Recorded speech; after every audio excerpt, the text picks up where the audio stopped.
Saracens were very good. I thought they pinned their game together better than we did. You know, the kind of management of the game and the moments they came up with and how they worked then to exploit those into pressure and into points was very good.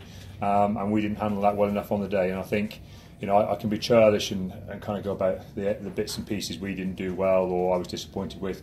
But ultimately, a fair bit of credit of that has to come down to Saracens. Some of the things we got wrong, you can put down to pressure either from the scoreboard or from things that Saracens were doing, and that's what we've got to learn from. And if I'm really honest, the most pleasing thing for me probably moving forward is that I think we were on average the youngest Premiership team in the competition this year, and we've got to a final and we finished top of the log in the league. And from a coaching perspective, you've got to be massively enthusiastic about that. I've just said to the players, you've got choices now. When you lose a Premiership final, you can decide to be part of the team that's going to build itself to win the next Premiership for Exeter, or you can let things slip you by and go, well, have a blow. Done quite well the last 3 years. Well, those are the guys who'll slip by, and we'll drive it with a whole new set of players.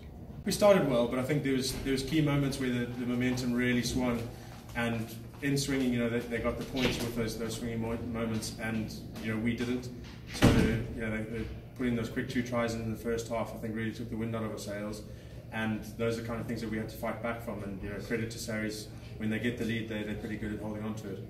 It's very frustrating, but we said coming into the game finishing top of the pile doesn't actually win you the trophy. So I think that's a big learn. You know, we had a really good season. We finished top of the log by 8 points. You know, that's fantastic, but what really counts is the semis and finals.